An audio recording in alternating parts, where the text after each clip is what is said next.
अस्सलाम वालेकुम मेरे सादा से पाकिस्तानियों। आज इंतहाई तारीख साज दिन है। सुप्रीम कोर्ट ऑफ पाकिस्तान की तरफ से जो इंपॉर्टेंट डेवलपमेंट आई है, अगर उसमें ये कहा जाए कि काजी ने सारी बाजी पलट कर रख दी है तो ये कहना गलत नहीं होगा। आज सुबह तक हम ये बात कर रहे थे कि इस्टेब्लिशमेंट ने एक लार्जर गेम प्लान बनाया हुआ है, जिसमें उन्होंने पाकिस्तान मुस्लिम लीग नून को पर्टिकुलरली ये बता दिया है कि इस वक्त आप लोग इलेक्शंस के मुताबिक नहीं हो सकते।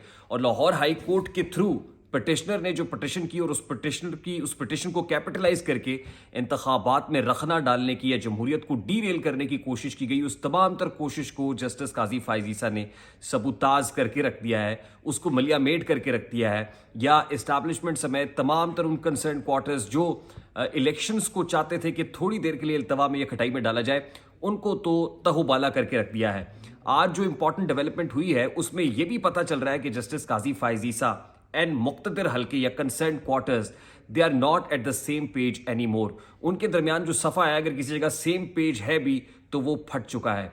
और अब 8 फरवरी को इलेक्शंस, जो काजी फाइज ईसा ने कहा था पत्थर पे लकीर है, वो तो पत्थर पे लकीर साबित कर दिया, क्योंकि काजी फाइज ईसा ने अपने दिए गए हुक्म की पहरेदारी की है।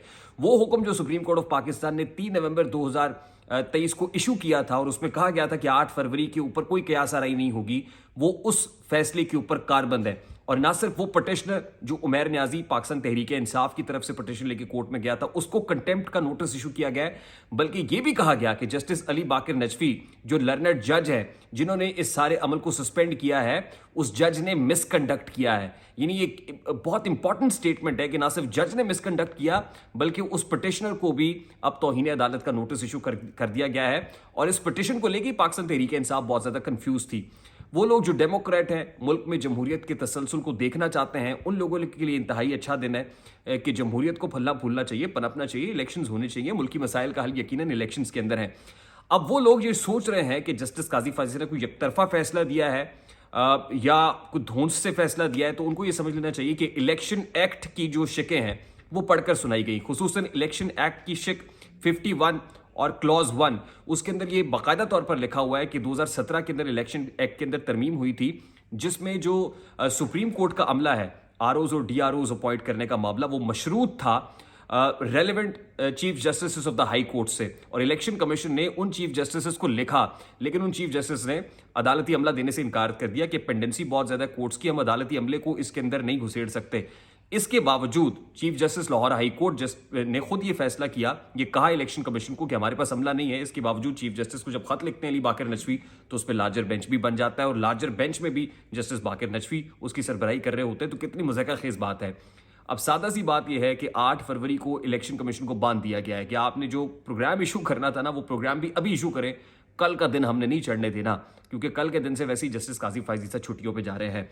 तो अगर ये कहा जाए कि वो प्लान फिलहाल चौपट हो गया है, कि जो प्लान बनाया हुआ था, अब सबको ज़रा जो आस्तीने हैं उनको झाड़ के फोल्ड करके निकलना पड़ेगा और इंतखाबात की तैयारी तो करानी पड़ेगी। लेकिन एक बहुत बड़ा सवाल ये है कि वो कंसर्न क्वार्टर्स जो सोच रहे थे कि पाकिस्तान तहरीक इंसाफ का मक्कू कैसे ठपना है या कैसे रोकना है, तो उनको अब ये सोचना पड़ेगा कि शहरी इलाके जहाँ पर पल्स ये बता रही है कि 70 से 80% वोटर पाकिस्तान तहरीक इंसाफ का है, तो प्री पोल, देखिए पोल डे पे तो रिगिंग नहीं हो सकती, प्री पोल रिगिंग ही हो सकती है। ये 21वीं सदी है, 2023 है, तो देखना ये है कि अब मामलात को मैनेज कैसे करना है। अब ये जो माइक्रो मैनेजमेंट है, एक लफ्ज़ मुझे बहुत अच्छा लगा कि सेक्रेटरी इलेक्शन कमीशन को जस्टिस काजी फाइज ने कहा कि माइक्रो मैनेज हम नहीं करेंगे, माइक्रो मैनेज आपने करना है।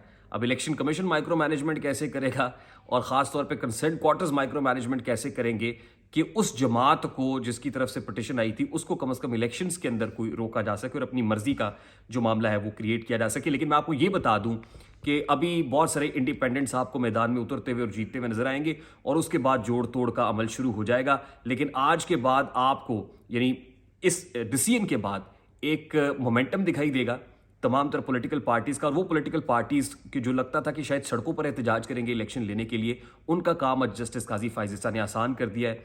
डेमोक्रेसी को मुल्क में देखने वालों का काम जस्टिस काजी फाइज ईसा ने आसान कर दिया है। तो काजी साहब के इस डिसीजन के साथ मैं तो खड़ा हूँ, आप कहाँ खड़े हैं कमेंट बॉक्स में ज़रूर बताइएगा। मुझे रेहान तारी को इजाज़त दीजिए, अपना बहुत सारा ख्याल रखिएगा।